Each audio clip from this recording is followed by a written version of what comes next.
আসসালামু আলাইকুম স্যার। ওয়ালাইকুম আসসালাম ওয়া রাহমাতুল্লাহ।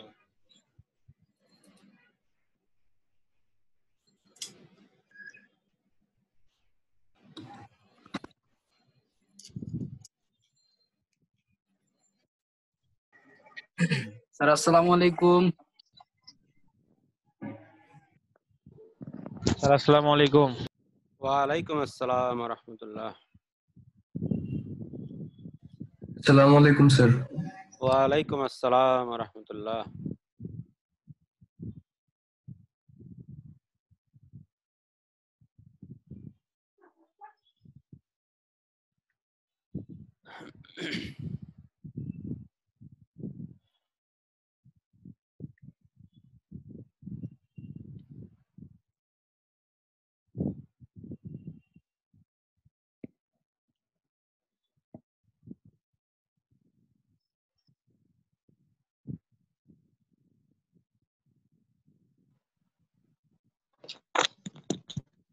স্যার নমস্কার।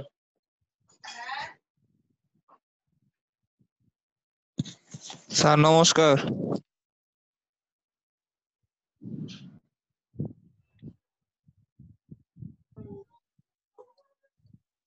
সবাই কি আমার কথা শুনতে পাচ্ছ? স্ক্রিন দেখা যাচ্ছে? স্যার পাচ্ছি। না স্যার, স্ক্রিন দেখা যাচ্ছে না। হ্যাঁ, স্ক্রিন শেয়ার করতেছি।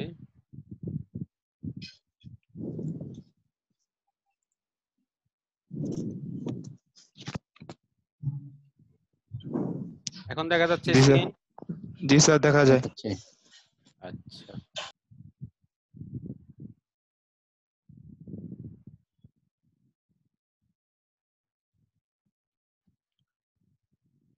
ঠিক আছে, আমরা শুরু করি।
স্যার আসসালামু আলাইকুম স্যার।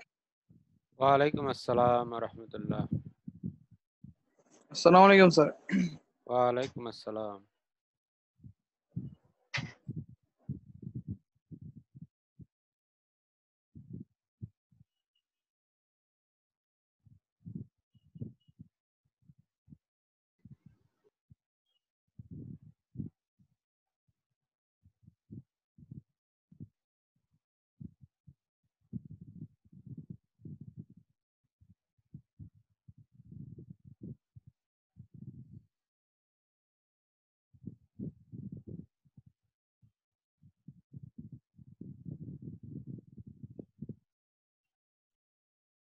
সবাই স্ক্রিন দেখতে পাচ্ছ?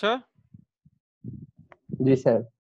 আচ্ছা, তাহলে আমরা শুরু করি।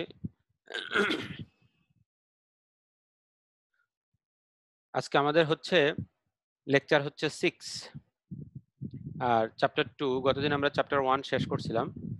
আজকে আমরা চ্যাপ্টার 2 শুরু করব। চ্যাপ্টার 2 এর প্রথম লেকচার আজকে।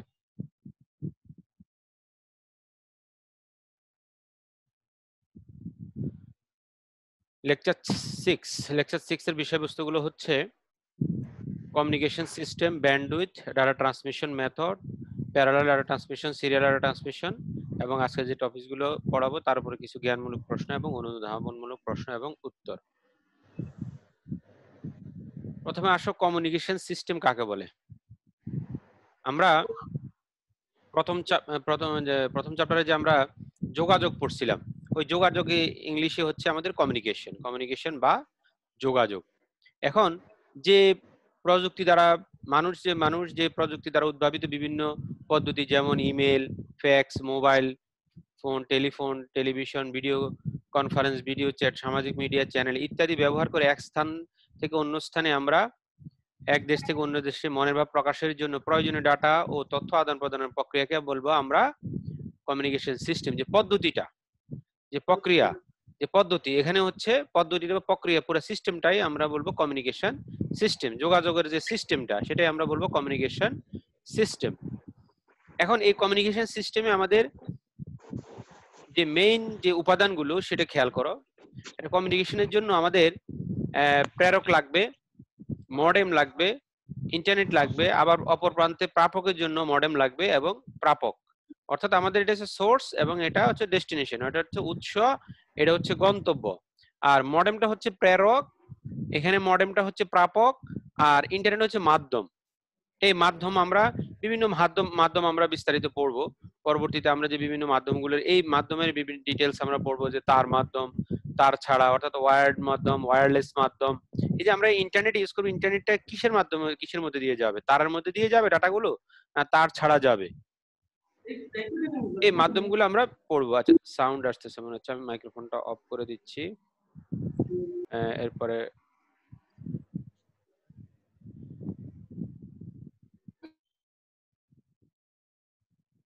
আচ্ছা, এখন আসো, এই যে মাধ্যম আমরা বললাম, এই যে এই মাধ্যম হচ্ছে আমাদের এটা ওয়্যার্ড হইতে পারে, ওয়্যারলেস হতে পারে, কেবলের মাধ্যমে হইতে পারে, অথবা তার ছাড়া হইতে পারে। যেমন আমরা ওয়াইফাই ব্যবহার করি, তারপরে হচ্ছে ওয়াইম্যাক্স ব্যবহার করি।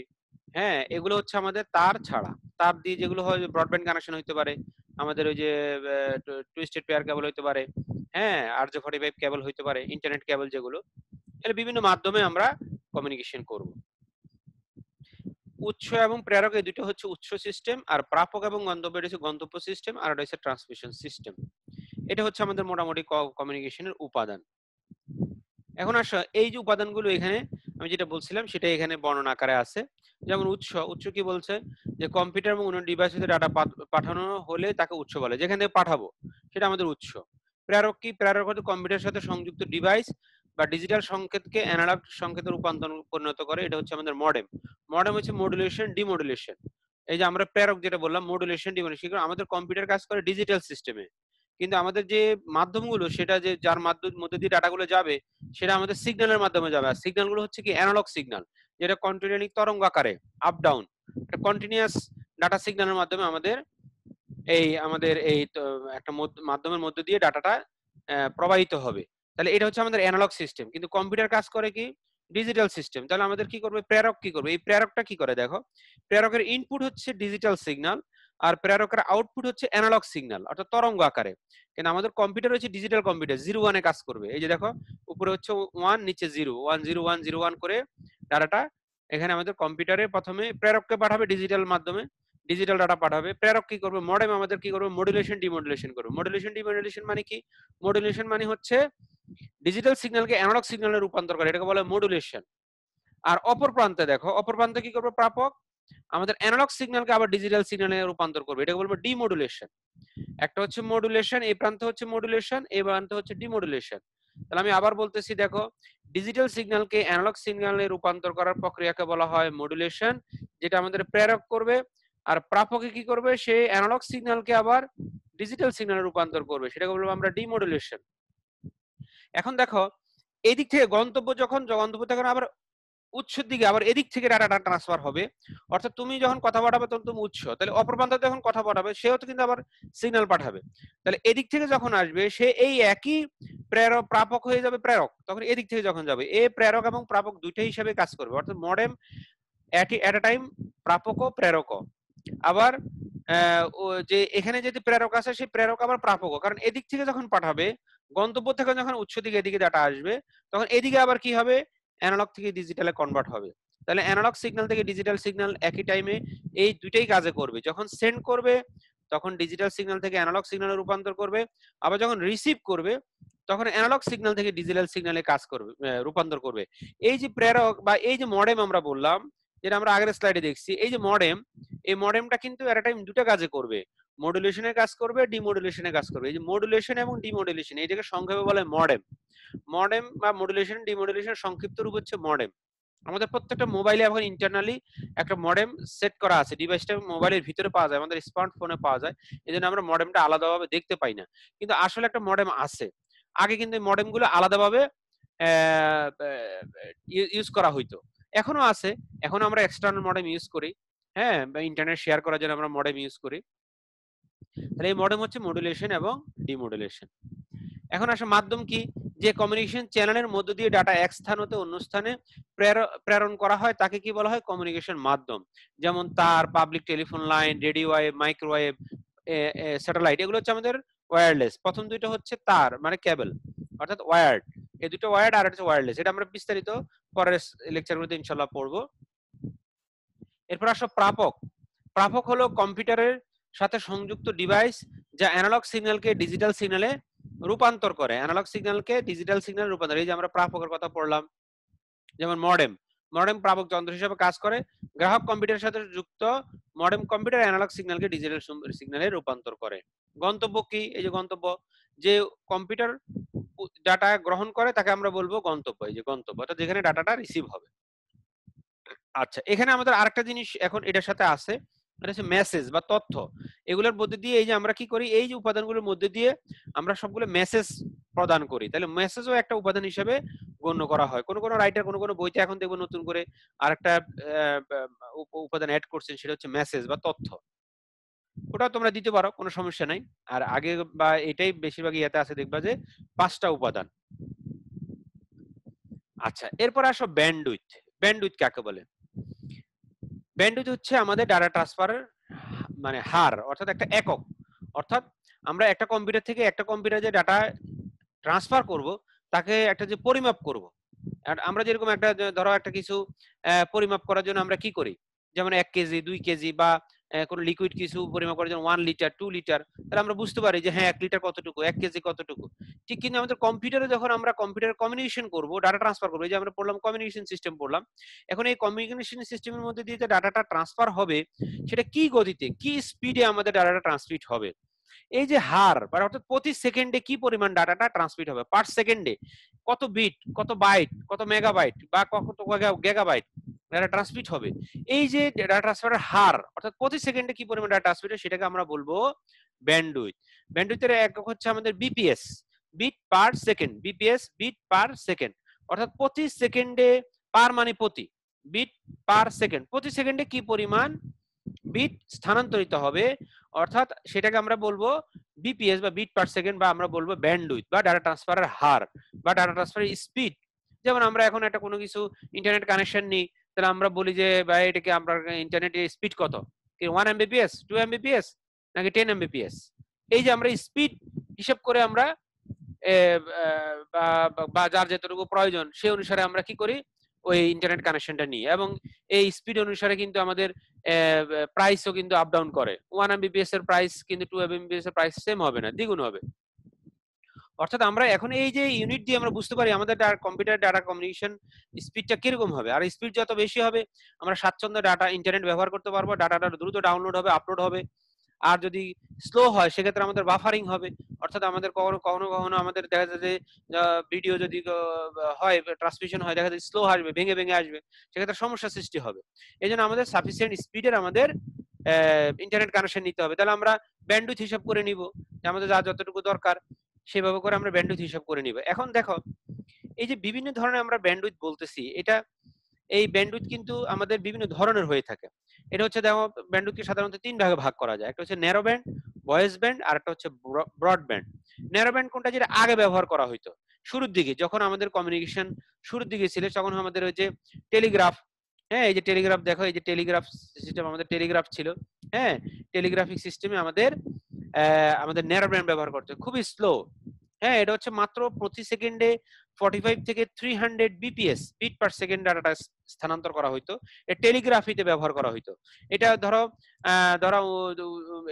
উদাহরণস্বরূপ 1980 বা 85 সাল, ওই সালের দিকে, কম্পিউটার যখন বা মোবাইল কমিউনিকেশন তখন শুরু হয় নাই, বা এরও আগে আমাদের এই ন্যারো ব্যান্ডের কমিউনিকেশন হইতো। তখন টেলিগ্রাফ আমরা এখন দেখছি, প্রথম কিন্তু মানুষ চিঠি পাঠাইতো, চিঠি পাঠাতে দেখা যেত 10 দিন 15 দিন লেগে যেত। তখন সেটাকে ডেভেলপ করে আমাদের এই যে ন্যারো ব্যান্ডের আমাদের টেলিগ্রাফ সিস্টেম চলে আসলো। টেলিগ্রাফ সিস্টেমটা এরকম ছিল যে ধরো মানে ধরো উপজেলা বা জেলা পর্যায়ে একটা টেলিগ্রাফি ছিল। হ্যাঁ, তখন ধরো একটা কোনো একটা দেশ থেকে টেলিগ্রাফ করলে বা একটা শহর থেকে আরেকটা শহরে টেলিগ্রাফ করলে দেখা যাচ্ছে যে একদিনে বা অল্প কিছুক্ষণের মধ্যে চলে যেত। তখন ওই উপজেলা থেকে দেখা যাচ্ছে তার একটা ঠিকানা লেখা থাকতো যে হ্যাঁ অমুক বাড়িতে এই টেলিগ্রাফটা যাবে। তখন কিন্তু দেখা যাচ্ছে যে একদিনের মধ্যে আমাদের টেলিগ্রাফ পাঠানো সম্ভব হইতো। হ্যাঁ, অর্থাৎ আমাদের কমিউনিকেশনটা আরো ফাস্ট হয়ে গেল। সেক্ষেত্রে কাগজের মধ্যে, এই যে কাগজের মধ্যে দেখো যে কাগজের রিলের মতো চিকুন করে ছিদ্র করে করে করে ফোটা করে করে করে করে এই টেলিগ্রাফিটা ওই ক্যারেক্টার গুলো অল্প কিছু মেসেজ পাঠানো যাইতো। আমরা এখন মোবাইলে এখন মেসেজ পাঠাই, এরকম ছোট ছোট মেসেজ পাঠানো যাইতো। হ্যাঁ, যে অমুক বাড়ির অমুককে এই মেসেজটা, যেমন উদাহরণস্বরূপ হ্যাঁ আমার তুমি তুমি ঢাকাতে আছো, তোমার ওই সময়ের কথা হয়তো, ধরো তোমার ঢাকাতে এক ভাই ছিল, উনি হয়তো ওনার ফাদারের কাছে টেলিগ্রাফ করবে যে ভাই আমার ইউনিভার্সিটি ভর্তির জন্য এখন 2000 টাকা লাগবে, ছোট একটা মেসেজ দিয়ে টেলিগ্রাফ করতো। এখন বিস্তারিত অনেক বড় এখন যেমন মেইল পাঠাচ্ছে ওরকম ভাবে সম্ভব ছিল না। এই জন্য ওই সময় কিন্তু ওটাই কিন্তু সেরা ছিল, ওই সময়ের জন্য ওটাই সেরা আবিষ্কার যে হ্যাঁ আমরা টেলিগ্রাফ করতে পারতেছি। যেমন আমরা এখন ইন্টারনেট ব্যবহার করে ভিডিও কমিউনিকেশন করতে পারতেছি, কনফারেন্স করতে পারতেছি। এখন আমাদের কাছে খুবই এটা আমাদের কাছে খুব সিম্পল মনে হচ্ছে, সহজ, বা আমাদের কাছে খুব আশ্চর্যজনক আমরা কমিউনিকেশন করতেছি। ওই সময় ওটাই সেরা ছিল, ওই ন্যারো ব্যান্ডটাই সেরা ছিল। এরপরে যখন এটাকে আরো ডেভেলপ করে নিয়ে আসলো যে না এটাকে আরো স্পিড করে আমরা আরো সহজ করা যায় কিভাবে, যে সাথে সাথে আমরা যেন কথা বলতে পারি সেই ব্যবস্থা, সেটা হচ্ছে আমাদের ভয়েস ব্যান্ড। ভয়েস ব্যান্ডে কথা, আমরা কথা বলে একজনের সাথে একজনের মধ্যে ভয়েসের মাধ্যমে কমিউনিকেশনের ব্যবস্থাই হচ্ছে আমাদের এই যে ব্রডব্যান্ডের মাধ্যমে সম্ভব হয়েছে। সেটা গতি কি 9600 বিপিএস। আমাদের মিনিমাম কথা বলার জন্য একদম যদি 900 বিপিএস এর কম হয় স্পিড, তাহলে আমাদের কি হবে, কথা ভেঙে ভেঙে আসবে, স্পষ্ট আমরা কথা শুনতে পাবো না। বা এখন আমরা যে টিএনটি লাইন ইউজ করি, এই টিএনটি লাইনের যে আমাদের কথাটা ট্রান্সমিট হয় একটা টিএনটি লাইন থেকে আরেকটা মোবাইল বা একটা, এই যে আমরা মোবাইল ইউজ করি সেই মোবাইলেও কিন্তু এই যে কথা বলি, সেটা হচ্ছে আমাদের এই যে 9600 বিপিএস। অর্থাৎ আমাদের কথা স্থানান্তরের জন্য যে স্পিডটা লাগবে সেটা হচ্ছে আমাদের ভয়েস ব্যান্ড। এটা কোথায় ব্যবহৃত হয়, এটা টেলিফোনে ব্যবহৃত হয়। আমরা যে কথা বলি টেলিফোনে ব্যবহৃত হয়। এরপর আসো তৃতীয় আমাদের ব্যান্ডউইথ, সেটা হচ্ছে আমাদের ব্রডব্যান্ড। ব্রডব্যান্ড হচ্ছে উচ্চ গতি সম্পন্ন ডাটা স্থানান্তরের ক্ষেত্রে আমরা এই ব্রডব্যান্ড ব্যবহার করি। যেমন আমরা এখন ব্রডব্যান্ডের কানেকশন নিই, এই দেখো ইন্টারনেটের কেবল দিয়ে দেখানো হচ্ছে, ইন্টারনেট কেবল। এই যে ইন্টারনেট কেবলগুলো দিয়ে আমাদের ব্রডব্যান্ড ডাটা স্থানান্তরিত হয়। অর্থাৎ মিনিমাম যদি 1 এমবিপিএস ডাটা হয় তাহলে আমরা কিন্তু এটাকে আমরা ব্রডব্যান্ড কানেকশন বলবো। 1 এমবিপিএস যদি কম হয় তাহলে আমরা ব্রডব্যান্ড কানেকশন বলবো না। ব্রডব্যান্ড কানেকশন গুলো কি, আমাদের satellite communication, microwave communication, coaxial cable. Coaxial কেবলটা আমরা পড়বো। কোএক্সিয়াল কেবল হচ্ছে আমাদের ডিশ লাইনের যে কেবলগুলো, বা আমরা যে এখন বাসা বাড়িতে টিভি চ্যানেলগুলো আমরা দেখি, ডিশ লাইন, যে কোএক্সিয়াল কেবলের মাধ্যমে এটা কানেকশন করা হয়। এটা কালো কাভারের কালো একটা কেবল, বা অন্য কালারও কিছু কিছু কালার পাওয়া যায়, বেশিরভাগই কালো। বা আমাদের রাস্তাঘাটে যে কেবলগুলো আমরা দেখতে পাই সেটা হচ্ছে কোএক্সিয়াল কেবল। হ্যাঁ, মাঝখানে চিকন একটা তামার তার আছে, এটা হচ্ছে কোএক্সিয়াল কেবল। আর এখন সবচেয়ে বেশি ব্যবহৃত হয় অপটিক্যাল ফাইবার। অপটিক্যাল ফাইবার কি, আলোক তরঙ্গের মাধ্যমে এটা ডাটা ট্রান্সমিট করা, খুবই স্পিড, সবচেয়ে বেশি স্পিড এখন আমাদের হচ্ছে অপটিক্যাল ফাইবার, যেটা আমাদের সাবমেরিন কেবল বলি। সাবমেরিন কেবল, যেমন কক্সবাজার ল্যান্ডিং স্টেশন আছে, আমাদের ওই যে সাগরের মধ্য দিয়ে আমাদের একটা দেশ থেকে আরেকটা দেশে যে সাবমেরিন কেবল আছে, সেই সাবমেরিন কেবল হচ্ছে আমাদের এই যে ব্রডব্যান্ড বা যে অপটিক্যাল ফাইবার কমিউনিকেশন, সেটা এই যে ব্রডব্যান্ড কানেকশন। অর্থাৎ আমাদের এখানে 1 এমবিপিএস এর অনেক বেশি স্পিডে এখানে আমরা ট্রান্সমিট করতে পারি। আমরা মোট কথা ডেফিনিশন ব্রডব্যান্ডে কি বলবো, 1 এমবিপিএস, মিনিমাম 1 এমবিপিএস স্পিডে যদি হয় তাহলে আমরা বলবো ব্রডব্যান্ড, বা তার চেয়ে উচ্চ গতি সম্পন্ন ইন্টারনেট কানেকশনটাই হচ্ছে আমাদের ব্রডব্যান্ড কানেকশন। আচ্ছা, এরপর আসো আমাদের ডাটা ট্রান্সমিশন মেথড। আচ্ছা, এর আগে তোমাদের এর মধ্যে কারো কোনো প্রশ্ন আছে কিনা? আমি মাইক্রোফোনটা অন করে দিয়েছি, কারো কোনো কিছু জানা থাকার প্রশ্ন থাকলে প্রশ্ন করতে পারো, আমি আনমিউট করে দিচ্ছি। এখন পর্যন্ত যে টপিকগুলো পড়ছি এর মধ্যে কারো কোনো প্রশ্ন আছে কিনা? কারো কোনো প্রশ্ন থাকলে প্রশ্ন করতে পারো। তোমরা সবাই বুঝতে পারছো আমার কথা? দুই একজন রেসপন্স করো। জি স্যার। ওকে, জি স্যার, বুঝতে পারছি। ওকে, ঠিক আছে।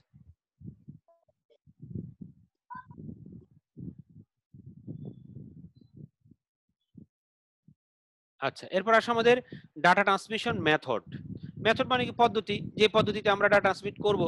হ্যাঁ, অর্থাৎ একটা কম্পিউটার থেকে একটা কম্পিউটারে ডাটা ট্রান্সমিট হবে একটা নির্দিষ্ট পদ্ধতি, রুলস এন্ড রেগুলেশন বা একটা প্রটোকল, আমরা বলি প্রটোকল বলা হয়, পদ্ধতি বা প্রটোকল। হ্যাঁ, রুলস এন্ড রেগুলেশন। যেমন আমরা একটা দেশ থেকে একটা দেশে যদি যাই, আমরা ওই একটা কিছু রুলস এন্ড রেগুলেশন মেনটেন করে একটা দেশ থেকে একটা দেশে যেতে হয়। অর্থাৎ আমাদের পাসপোর্ট লাগবে, ভিসা লাগবে, তারপরে একটা নিয়ম মেনে, হ্যাঁ, একটা ওই দেশের কন্ডিশন মেনে আমাদের এক দেশ থেকে আরেকটা দেশে যেতে হবে। অর্থাৎ আমাদের কিছু রুলস এন্ড রেগুলেশন মেনটেন করতে হয়। এই যে set of rules and regulation, এগুলো বলে প্রটোকল। কিছু নিয়ম নীতি থাকে, কিছু রুলস থাকে, কিছু পদ্ধতি থাকে, এটাকে আমরা প্রটোকল বলি, বা কিছু পদ্ধতি আছে বা মেথড আছে। আমরা একটা দেশ থেকে একটা দেশে যেতে যেরকম একটা কমিউনিকেশন সিস্টেম আছে বা মেথড আছে বা প্রটোকল আছে বা পদ্ধতি আছে, ঠিক একইভাবে একটা কম্পিউটার থেকে আরেকটা কম্পিউটার ডাটা যাওয়ার জন্য কিছু কি আছে, প্রটোকল আছে, কিছু নিয়ম নীতি মেনটেন করে ডাটা ট্রান্সমিট করা হয়। ধরেই একটা কম্পিউটার থেকে একটা কম্পিউটারে ডাটা ট্রান্সমিট করা হয় না। যেমন ধরো তুমি তোমার মোবাইলটা হাতে নিয়েই তুমি তোমার বন্ধুর সাথে, তোমার ফাদারের সাথে কথা বলতে পারবে না। কিছু নিয়ম মানতে হবে, তোমাকে ডায়াল করতে হবে, ওখানে রিং হবে, ও অপর প্রান্তে রিসিভ করতে হবে, রিসিভ করার পরে তোমার মধ্যে একটা কমিউনিকেশন পাথ তৈরি হবে, পাথ তৈরি হলে এখানে নির্দিষ্ট কমিউনিকেশন যে প্রটোকল আছে, পদ্ধতি আছে, সেই পদ্ধতি মেনটেন করে একটা প্রান্ত থেকে অপর প্রান্তে কি হবে, মেসেজ আদান প্রদান হবে। এই যে কমিউনিকেশন যে পদ্ধতি, এই পদ্ধতিটিকে বলবো আমরা ডাটা ট্রান্সমিশন মেথড। অর্থাৎ আমরা বলতে পারি ডেফিনিশন, যে পদ্ধতিতে উচ্চ কম্পিউটার এবং গন্তব্য কম্পিউটারের মধ্যে একটি সমঝোতার মাধ্যমে কম্পিউটারের নেটওয়ার্কের ডাটা স্থানান্তর করা হয়, তাকে বলবো আমরা ডাটা ট্রান্সমিশন মেথড। আচ্ছা, এরপর আসো ডাটা ট্রান্সমিশনের প্রকারভেদ। ডিভাইসের মধ্যে অবস্থানগত দূরত্ব এবং ডাটার ক্ষুদ্রতম একক যে বিট, এর ভিত্তি করে আমরা কি করব, ডাটা ট্রান্সমিশনকে সাধারণত দুই ভাগে ভাগ করা হয়। একটা হচ্ছে প্যারালাল ডাটা ট্রান্সমিশন, আর একটা হচ্ছে serial data transmission. Serial data ট্রান্সমিশনকে আবার তিন ভাগে ভাগ করা হয়। একটা হচ্ছে অ্যাসিনক্রোনাস ডাটা ট্রান্সমিশন, আর একটা হচ্ছে সিনক্রোনাস ডাটা ট্রান্সমিশন, আর একটা হচ্ছে আইসোক্রোনাস ডাটা ট্রান্সমিশন। আমি আবার বলতেছি, খেয়াল করো, ডাটা ট্রান্সমিশন মেথডকে প্রধানত দুই ভাগে ভাগ করা হয়। একটা হচ্ছে প্যারালাল ডাটা ট্রান্সমিশন, আর একটা হচ্ছে সিরিয়াল ডাটা ট্রান্সমিশন।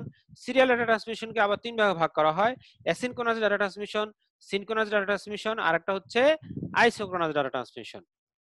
এখন আসলে প্রথমে আমরা পড়বো যে ডাটা ট্রান্সমিশনের প্রথম দুই পদ্ধতি, সেটা হচ্ছে প্যারালাল ডাটা ট্রান্সমিশন আর একটা হচ্ছে সিরিয়াল ডাটা ট্রান্সমিশন। এই দুইটা প্রকারভেদে আমরা বিস্তারিত পড়বো। এরপরে সিরিয়াল ডাটা ট্রান্সমিশনের যে তিন পদ্ধতি, অ্যাসিনক্রোনাস, সিনক্রোনাস এবং আইসোক্রোনাস, এই তিনটে পদ্ধতি পড়বো। প্রথমে আসো, এই যে প্যারালাল ডাটা ট্রান্সমিশন কাকে বলে। প্যারালাল মানে কি সমান্তরাল, অর্থাৎ অনেকগুলো বিট একসাথে যদি ট্রান্সমিশন করা যায় প্যারালাল ভাবে, যেমন সমান্তরাল। আমাদের রেল লাইন কি, রেল লাইন হচ্ছে সমান্তরাল, অর্থাৎ দুইটা লাইন পাশাপাশি, সমান্তরাল লাইন বলা হয় প্যারালাল।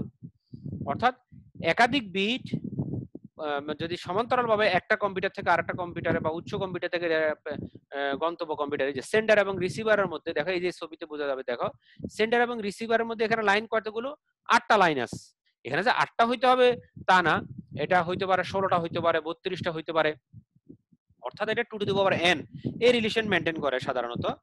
হ্যাঁ, 8টা, 16টা, 32টা এই রিলেশন মেনটেন করবে। অর্থাৎ এখানে দেখো 8টা দিয়ে বোঝানো হয়েছে চিত্রের মধ্যে। এখানে যদি আমরা ডাটা ট্রান্সমিশন করি তাহলে 8 বিট।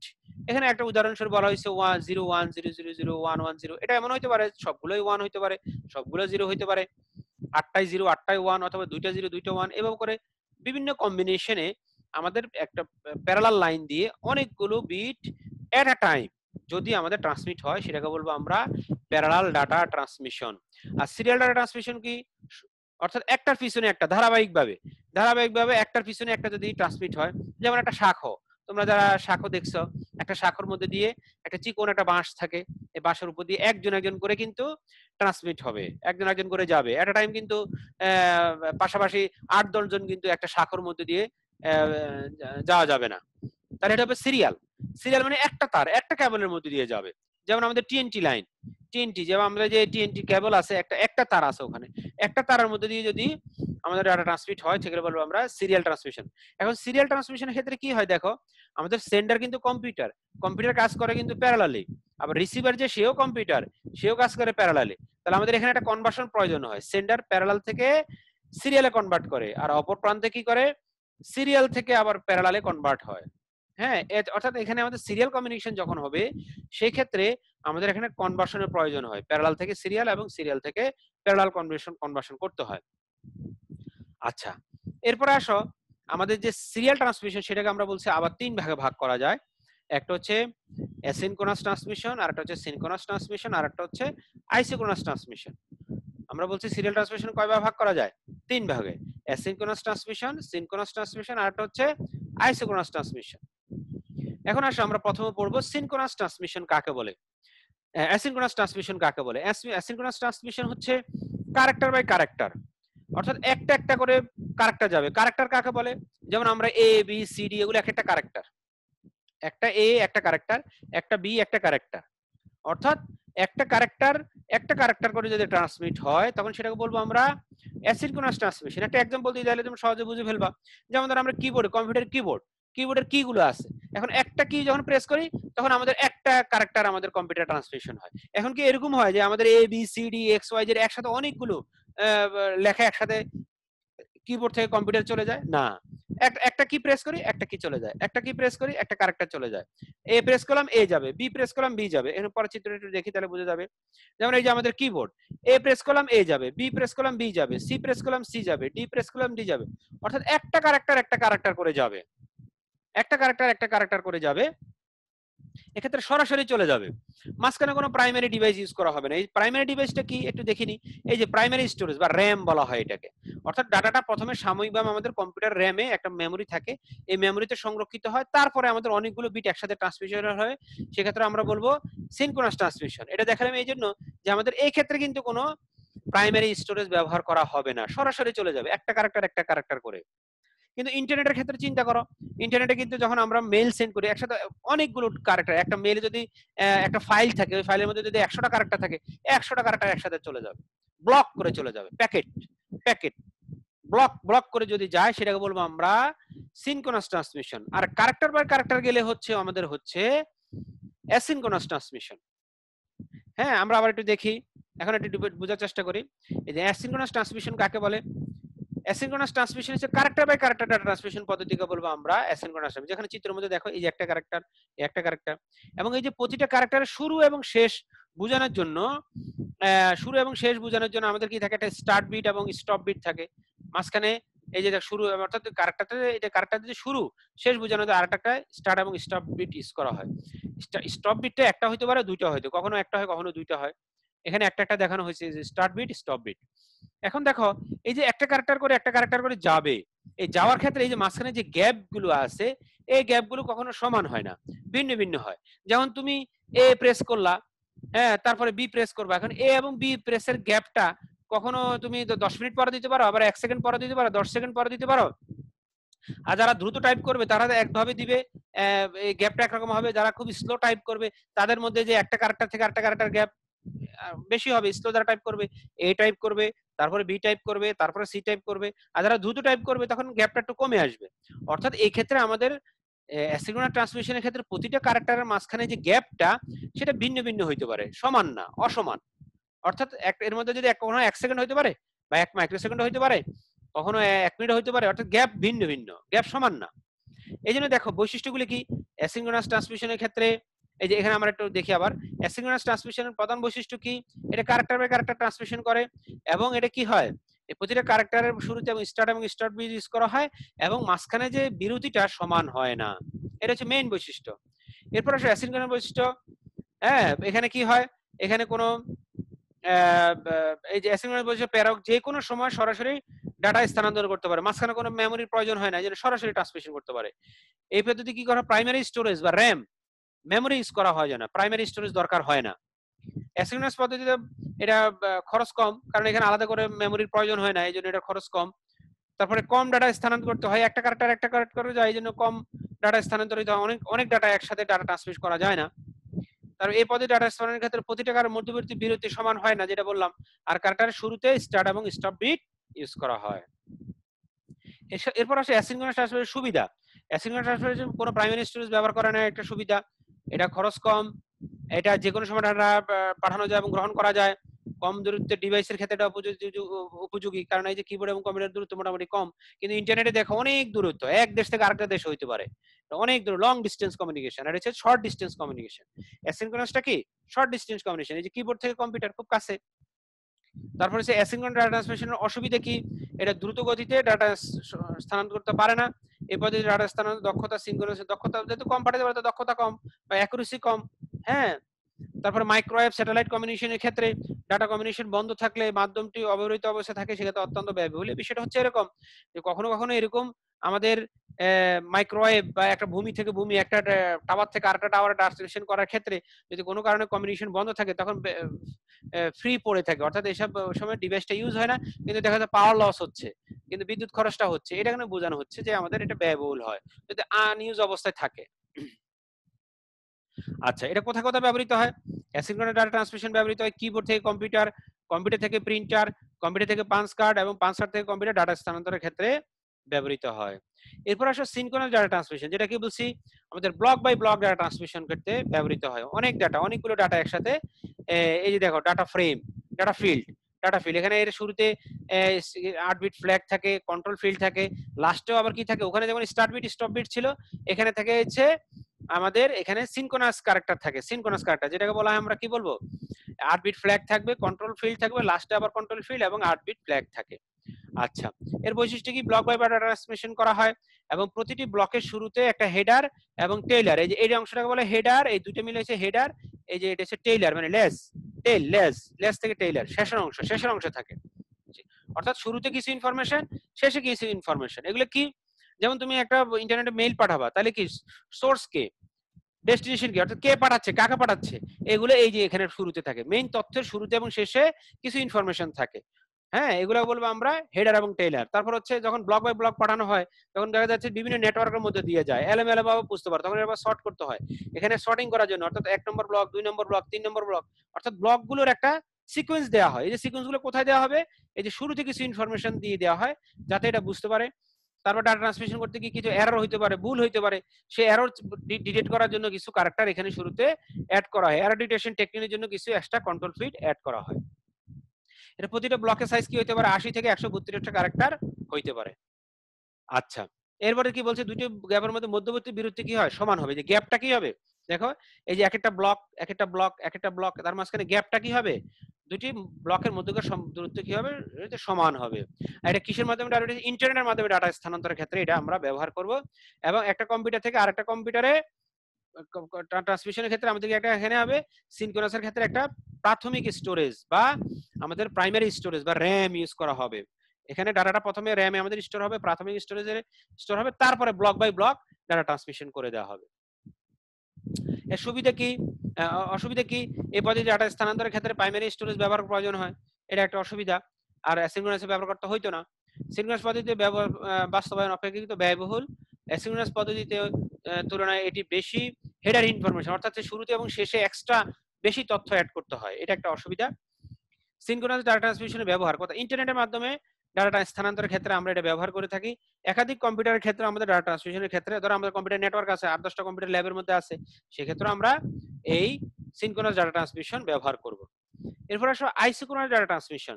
আইসোক্রোনাস ডাটা ট্রান্সমিশন কি, এটা হচ্ছে আমাদের সিনক্রোনাসেরই আরেকটা এক্সটেনশন ভার্সন বা নতুন ভার্সন, যেটা হচ্ছে আমাদের রিয়েল টাইম ডাটা ট্রান্সমিশন ব্যবহার করতে। রিয়েল টাইমটা কি, সরাসরি সম্প্রচার, যেমন আমরা সরাসরি খেলা দেখি, হ্যাঁ, বিভিন্ন সরাসরি সম্প্রচার হয়, বা আমরা এখনো যে কথাবার্তা বলতেছি, যেমন ধরো আমরা এই যে জুমে কমিউনিকেশন করতেছি, রিয়েল টাইম ট্রান্সমিশন হচ্ছে, অর্থাৎ সরাসরি হচ্ছে। তো এই ক্ষেত্রে আমাদের কি করতে হয়, স্পেশাল টাইপ অফ কমিউনিকেশন দরকার হয়। এটাও ইন্টারনেটের মাধ্যমে হবে, হ্যাঁ, কিন্তু এটা দেখা যাচ্ছে যে আলাদা একটা কিন্তু ট্রান্সমিশন পদ্ধতি ইউজ করা হবে রিয়েল ট্রান্সমিশন, রিয়েল কমিউনিকেশনের ক্ষেত্রে। সেক্ষেত্রে আমাদের কি হবে, এটা খুব ফাস্ট কমিউনিকেশন করতে হবে। স্লো যদি হয় আমাদের রিয়েল ট্রান্সমিশন হবে না। ধরো আমাদের এখন কথা হচ্ছে, যদি তুমি আরো 5 মিনিট পরে শুনতে পাও, তাহলে তোমার কাছে কিন্তু ওই ভিডিওটা দেখে ভালো লাগবে না। বা খেলা চলতেছে একটা জায়গায়, তুমি যদি 1 ঘন্টা পরে দেখতে পাও, 10 মিনিট পরে দেখতে পাও, তাহলে তোমার কাছে রিয়েল মনে হবে না। তাহলে এটা একটা মানে তোমার এই পদ্ধতিটা ভিন্ন হবে। অর্থাৎ রিয়েল ট্রান্সমিশনের ক্ষেত্রে এখানে ফাস্ট হইতে হবে কমিউনিকেশনটা, তার মাঝখানে এই যে প্রতিটা ব্লক যেটা ট্রান্সমিশন করা হবে এর মধ্যে কোনো গ্যাপ থাকা যাবে না, অর্থাৎ কোনো স্লো হওয়া যাবে না, মধ্যবর্তী যে গ্যাপটা সেটা এখানে জিরো থাকে। অর্থাৎ আইসোক্রোনাস ডাটা ট্রান্সমিশন পদ্ধতিতে প্রতিটা ব্লকের মাঝখানে যে গ্যাপটা সেটা কি হবে, শূন্য হবে। আর এখানেও প্রাইমারি স্টোরেজ ব্যবহার করা হবে। এখন দেখো এখানে কোনো গ্যাপ নাই, খুব ফাস্ট কমিউনিকেশন করতে হবে এবং সরাসরি সম্প্রচারের ক্ষেত্রে আমরা এটা ব্যবহার করব। সরাসরি লাইভ সম্প্রচার আমরা বলি, লাইভ খেলা দেখা, অর্থাৎ সরাসরি খেলা হচ্ছে, সম্প্রচার হচ্ছে, তখন আমরা এই আইসোক্রোনাস ডাটা ট্রান্সমিশনটা ব্যবহার করব। আচ্ছা, আইসোক্রোনাস ট্রান্সমিশনের বৈশিষ্ট্য কি, বিরতিহীন ডাটা ট্রান্সমিশনের ক্ষেত্রে আমরা ব্যবহার করব। এই পদ্ধতিতে পরপর দুটি ব্লকের মধ্যবর্তী সময় প্রায় শূন্য হয়, কোনো গ্যাপ থাকে না। যেহেতু শূন্য হয়, বিরতি মাঝখানে গ্যাপ থাকে না, খুব ফাস্ট কমিউনিকেশন করতে পারে। তারপর আইসোক্রোনাস ডাটা ট্রান্সমিশনের সুবিধা কি, দ্রুত গতিতে ডাটা স্থানান্তর করা যায়, অধিক পরিমাণ ডাটা স্থানান্তর করা যায়। আর অসুবিধা কি, এই পদ্ধতি স্থাপনের যে ডিভাইস গুলো খুব ব্যয়বহুল, অর্থাৎ এগুলো খুব উন্নত মানের আধুনিক হার্ডওয়্যার ইউজ করতে হয়, সফটওয়্যার ইউজ করতে হয়, সেই জন্য একটু খরচ একটু বেশি। এই পদ্ধতিতে প্রাইমারি স্টোরেজ এর প্রয়োজন হয়, এটা একটা অসুবিধা। তারপর আইসোক্রোনাস ডাটা ট্রান্সমিশন ব্যবহার কি, রিয়েল টাইম ডাটা ট্রান্সমিশনের ক্ষেত্রে আইসোক্রোনাস ডাটা ট্রান্সমিশন ব্যবহৃত। রিয়েল টাইম কোনগুলো, ওই যে সরাসরি সম্প্রচার যেগুলো লাইভ ট্রান্সমিশন। তারপর ভিডিও কনফারেন্সিং, যে আমরা এখন ভিডিও কনফারেন্সিং করতেছি, এক্ষেত্রেও এটা আমাদের এই আইসোক্রোনাস ডাটা ট্রান্সমিশনটা ব্যবহৃত হয়। আজকে লেকচার এই পর্যন্তই। আর আজকে যেগুলো পড়ানো হয়েছে এই টপিকসগুলোর উপরে আমাদের এই যে যে টপিকসগুলো আমরা পড়াইছি এগুলোর মধ্যে দেখো ছোট ছোট আমি প্রশ্ন আগের মতো দিয়ে দিছি, তোমরা এগুলো সবগুলোই পড়ানো হয়েছে, তোমরা এগুলো প্রশ্নগুলো পড়ে মুখস্থ করে ফেলবা। এই যে দেখো, উৎস এবং গন্তব্য অডিও ভিডিও টেক্সট প্রটোকল, নির্দিষ্ট প্রটোকল ব্যবহার করা, এটা আমাদের কি ডাটা কমিউনিকেশন সিস্টেম, যেটা প্রটোকল বলছে, rules and regulation data communication system. এই ডাটা কমিউনিকেশন সিস্টেমকে বোঝানো হচ্ছে। এই প্রটোকলটা সম্পর্কে, এই যে ডাটা কমিউনিকেশন সিস্টেম সম্পর্কে একটু বর্ণনা লিখতে হবে। তারপর কিবোর্ড থেকে character by character data transmission হয় বলছি, কোন পদ্ধতিতে, এটা অ্যাসিনক্রোনাস ডাটা ট্রান্সমিশন। তারপরে সরাসরি, এই যে এখানে পড়ার প্রশ্নটা বোঝার চেষ্টা করুন, এখানে বুঝতে হবে কোনটাকে বোঝানো হচ্ছে। সরাসরি খেলা সম্প্রচারের জন্য ডাটা ট্রান্সমিশনের মধ্যে দুটি ব্লকের মধ্যে সময় প্রায় শূন্য থাকা প্রয়োজন, এটা কোন ট্রান্সমিশন বোঝানো হয়েছে, এটা isochronous data transmission.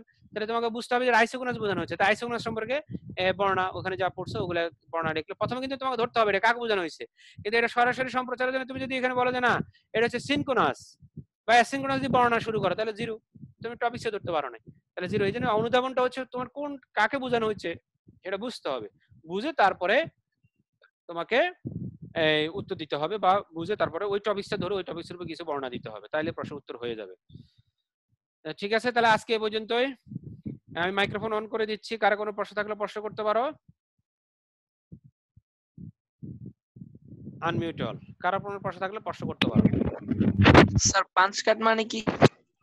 Punch card, punch card হচ্ছে ওই যে আমরা দেখুন এই ওই ইউজ করি না, এই যে আমরা ওই যে তোমার এই যে ডেবিট কার্ড ক্রেডিট কার্ড আছে না, এই ধরনের কার্ডকে আমরা যে পাঞ্চ করি, দেখো যে পাঞ্চ মানে এটা হার্ডওয়্যার থাকে, ওখানে কাট করলে এখানে রিড করে আমাদের কম্পিউটার ডাটা ট্রান্সমিট করে, বুঝতে পারছো?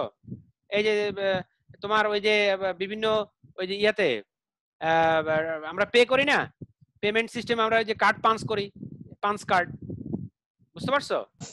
ক্রেডিট কার্ড, হ্যাঁ, ও ক্রেডিট কার্ড না, ওই যে তোমার ওই ধরনের কার্ড আগে ছিল, এখনো আছে, এই যে আমরা পেমেন্টের জন্য, হ্যাঁ আলাদাভাবে ওটার পাঞ্চ কার্ডের নাম ছিল, কিন্তু দেখতে অনেকটা আমাদের এখন যে পাঞ্চ কার্ড ওইটাই, ওইটা আমরা পাঞ্চ করা মানে আমরা যে হার্ডওয়্যারের মধ্যে ছোট একটা মেশিনটাকে আর কি পাঞ্চ মেশিন বলা হয়। রাইট পাঞ্চ মেশিন বলা হয়, রাইট। স্যার এই যে অ্যানালগ সিগন্যাল আর ডিজিটাল সিগন্যাল এই দুইটা যদি একটুখানি আবার বুঝাতেন তাহলে ভালো হতো। অ্যানালগ সিগন্যাল এবং ডিজিটাল সিগন্যাল, জি স্যার। ডিজিটাল সিগন্যাল হচ্ছে 01, যেটা কম্পিউটার যেটা কাজ করে 01, এটা হচ্ছে আমাদের ডিজিটাল সিগন্যাল, অর্থাৎ ভোল্টেজ আছে ভোল্টেজ নাই। কম্পিউটারের ভিতরে আসলে কি আছে, কম্পিউটারের ভিতরে 01, আসলে কম্পিউটার 01 হচ্ছে লজিক্যালি আমরা হিসাব করার সুবিধার্থে আমরা বলি, কিন্তু কম্পিউটারের ভিতরে আসলে আছে 0 ভোল্ট 5 ভোল্ট, অর্থাৎ ভোল্টেজ আছে ভোল্টেজ নাই, ভোল্টেজ আছে ভোল্টেজ নাই, এটা বলে ডিজিটাল সিগন্যাল।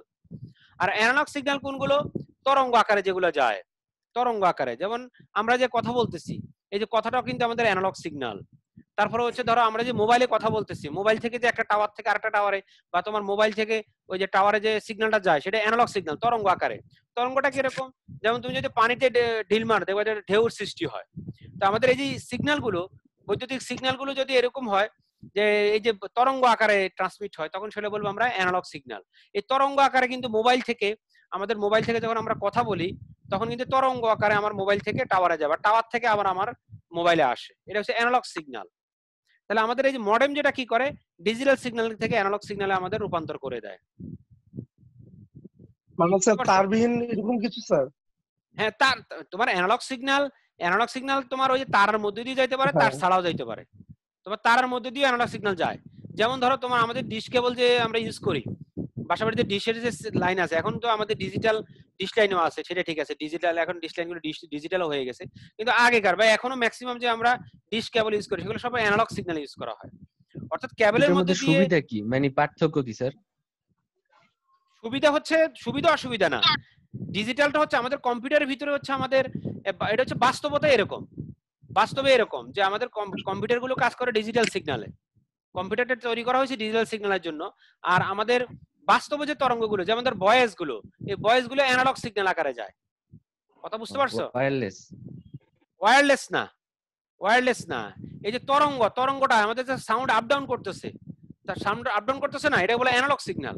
যেমন তুমি পানিতে ঢিল মারতেছো, একটা ঢেউর সৃষ্টি হচ্ছে না, এই ঢেউটাকে কি বলবো? অ্যানালগ, তরঙ্গ আকারে যায়। আমাদের এই যে কথাটা তরঙ্গ আকারে যায়, তো আমাদের সিগন্যালটা, মোবাইলের যে সিগন্যালটা তরঙ্গ আকারে যায়, এই যে তরঙ্গ আকারে যাওয়াটাকে বলা হয় আমাদের অ্যানালগ সিগন্যাল।